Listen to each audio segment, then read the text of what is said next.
निरासिह यत् चितात्मा त्यक्त सर्वपरिग्रह शारीरं केवलं कर्म कुर्वन्नाप्नोति किल्बिषम्। मित्रों नमस्कार।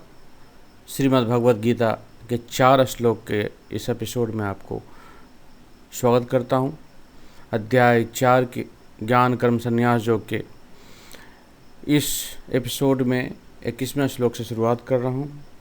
आशा करते हैं कि आप भगवद गीता के 4 श्लोक एक वीडियो में पाकर अत्यंत प्रसन्न होंगे, क्योंकि 4 श्लोक एक दिन में सुनना और उसका मनन करना अत्यंत सरल होगा। अधिक समय नहीं लेगा, अत्यधिक आपको इसके लिए समय निकालना नहीं पड़ेगा। तो आइए शुरुआत करते हैं प्रथम श्लोक से, जो मैंने अभी पाठ किया है। इस श्लोक का एक एक शब्द का अर्थ देख लेते हैं। निराशी अर्थात फल की आकांक्षा से रहित, निष्काम। यत् इसका मतलब है संयमित, चितात्मा मन तथा बुद्धि। त्यक्त अर्थात छोड़ा या छोड़ना। सर्व मतलब समस्त, परिग्रह स्वामित्व। शारीरम अर्थात प्राण रक्षा, केवलम अर्थात मात्र, कर्म अर्थात कर्म, कुर्बन करते हुए, न कभी नहीं, आपनोति प्राप्त करता है, किल्बिषम अर्थात पापपूर्ण फल। भगवान श्री कृष्ण इस श्लोक में कह रहे हैं, ऐसा ज्ञानी पुरुष पूर्ण रूप से संयमित मन तथा बुद्धि से कार्य करता है, अपनी संपत्ति के सारे स्वामित्व का त्याग देता है और केवल शरीर निर्वाह के लिए कर्म करता है। इस तरह कार्य करता हुआ वह पाप रूपी फलों से प्रभावित नहीं होता है।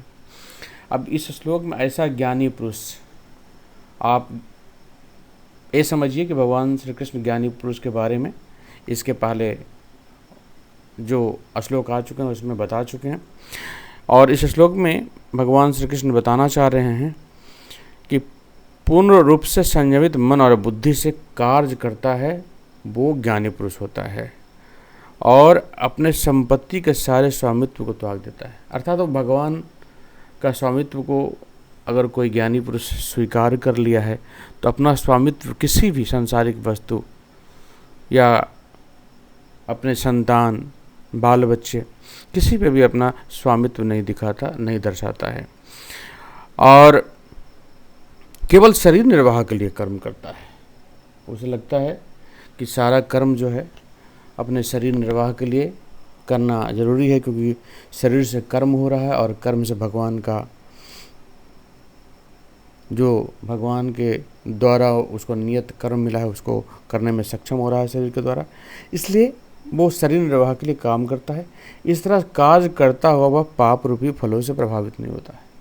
कहने का मतलब है, अगर आप स्वामित्व त्याग देते हैं, अगर आप आसक्ति त्याग देते हैं, कर्म फलों से आसक्ति की बात इसमें कहा जा रहा है कि अगर कोई भी आसक्ति न रखेंगे तो आपका स्वामित्व का भाव भी नहीं होगा, और ऐसा करने पे आपका मन भी शुद्ध होगा, स्थिर बुद्धि होगा। तो आप अगर ऐसा करते हैं अपने जीवन में तो पाप आपको छू नहीं पाएगा। तो मित्रों, साधारण शब्दों में इस श्लोक का यही तात्पर्य है। आइए अगले श्लोक की तरफ बढ़ते हैं। अध्याय 4 श्लोक संख्या 22। अदृच्छालाभ संतुष्ट द्वंद्व अतितः विमत्सरः समः सिद्धौ असिद्धौ च कृत्वापि न निबध्यते। अदृच्छा अर्थात स्वतः, लाभ अर्थात लाभ से, संतुष्ट अर्थात संतुष्ट, द्वंद्व यानी कि द्वंद्व से, अतितः मतलब परे, विमत्सरः ईर्ष्या रहित, समः अर्थात स्थिरचित्त, सिद्धो अर्थात सफलता से, असिद्धो अर्थात असफलता से, च मतलब भी, कृत्वा करके, अपि अर्थात यद्यपि, न मतलब कभी नहीं, निबद्धते प्रभावित होता है या बंधता है। मित्रों, इस श्लोक में भगवान कहना चाह रहे हैं कि जो मनुष्य स्वतः प्राप्त होने वाले लाभ से संतुष्ट रहता है, जो कभी जो सभी द्वंद्वों से मुक्त और किसी से ईर्ष्या नहीं करता, जो सफलता और असफलता में स्थिर रहता है, यद्यपि सभी प्रकार के कर्म करता हुआ कभी बंधता नहीं है। अर्थात इसको इस तरह के शब्दों में भी कह सकते हैं, जो स्वतः होने वाले लाभ से संतुष्ट रहता है, जो द्वंद्व से मुक्त है और ईर्ष्या नहीं करता, जो सफलता और असफलता दोनों में स्थिर रहता है, वह कर्म करता हुआ भी कभी नहीं बंधता है। तो आप आराम से इस श्लोक का अर्थ अपने अंदर आत्मसात कर सकते हो कि जो मिलने वाला है उससे अगर कोई व्यक्ति संतुष्ट है और सभी द्वंद्वों से, ईर्ष्या से दूर है, सफलता असफलता में समभाव में है, स्थिर में है, सब प्रभु की कृपा से हो रहा है, ऐसा समझता है, तो व्यक्ति किसी कर्म में बंधेगा ही नहीं। क्योंकि किसी भी सफलता असफलता के लिए वो सिर्फ इतना ही महत्व समझ रहा है कि वो अपना कर्म, जो नियत कर्म था, वो अच्छे से किया है। सफलता और असफलता उसके हाथ में नहीं था। अगर सफलता और असफलता अर्थात फल, जो कर्म का फल मिला, उससे अगर कोई आसक्ति व्यक्ति नहीं रखता है तो वो कर्म बंधन में भी नहीं पड़ेगा। ऐसा इस श्लोक का तात्पर्य है। तो चलिए आगे बढ़ते हैं अगले श्लोक की तरफ।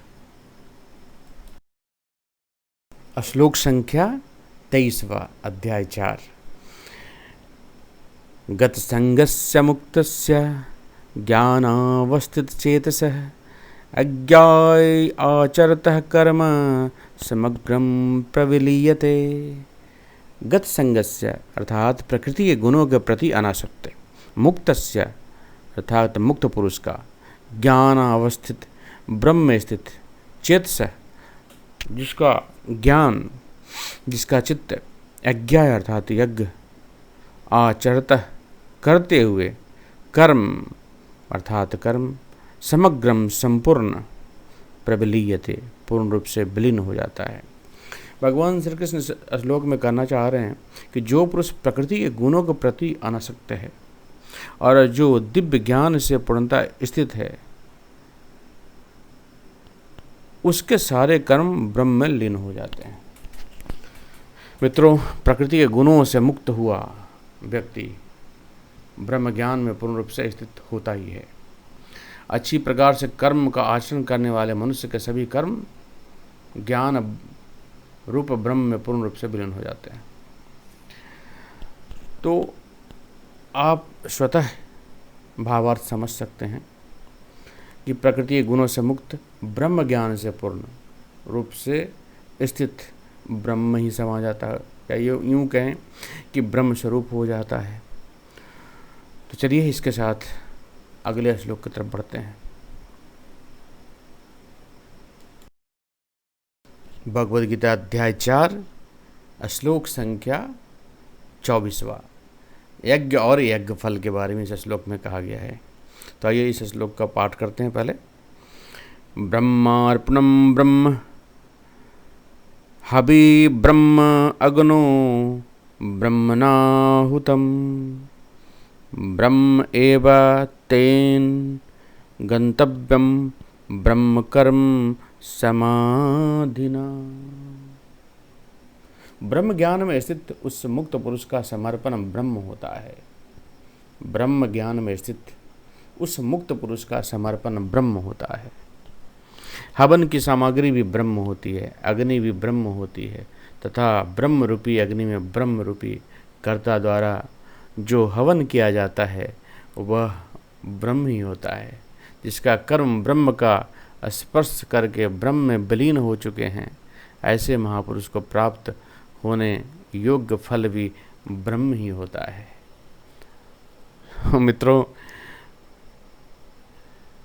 क्या कहें, इस श्लोक का इतना बृहद और इतना गहरा अर्थ है कि इसको सिर्फ इस श्लोक का अर्थ कोई नहीं कर सकता है। इसको आप अपने अंदर महसूस कर सकते हैं।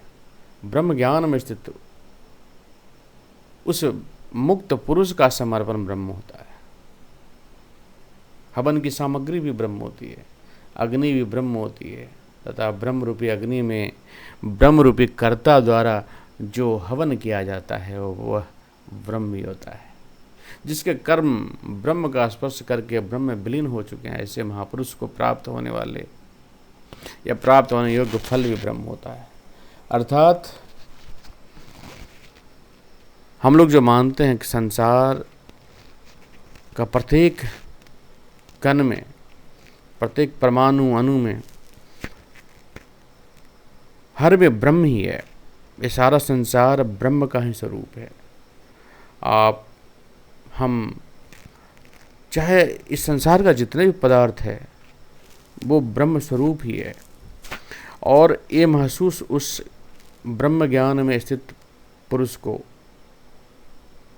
अवश्य होता है। भगवान श्री कृष्ण इस श्लोक में वही अर्जुन से कह रहे हैं कि ब्रह्म ज्ञान में स्थित उस मुक्त पुरुष का समर्पण ब्रह्म होता है। तो ज्ञान की महिमा है, ब्रह्म ज्ञान की महिमा है। तो चलिए इस श्लोक के साथ ही इस 4 श्लोकों का जो एपिसोड है भगवत गीता, ताकि आसानी से हम इसे आत्मसात कर सकें, पढ़ सकें, समझ सकें। भगवत गीता का अर्थ, तात्पर्य, भावार्थ तो बहुत ही गहरा है।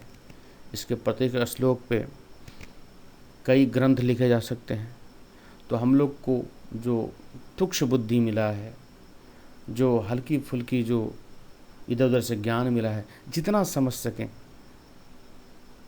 उतना अपने समझ से भगवत गीता के ज्ञान को स्पर्श करते रहना है। शायद भगवान कृष्ण कुछ कृपा करें, कुछ आशीष अपना प्रदान करें, जिससे हम भी अपने जीवन का महत्व को समझ सकें, अपने जीवन के अर्थ को पा सकें, अपने जीवन जो मनुष्य जीवन है उसको सार्थक बना सकें। इन्हीं शुभ कामनाओं और भावनाओं के साथ मैं आप सभी लोगों को जय श्री कृष्णा कहते हुए इस वीडियो को यहीं पे विराम देता हूँ। जय श्री कृष्णा।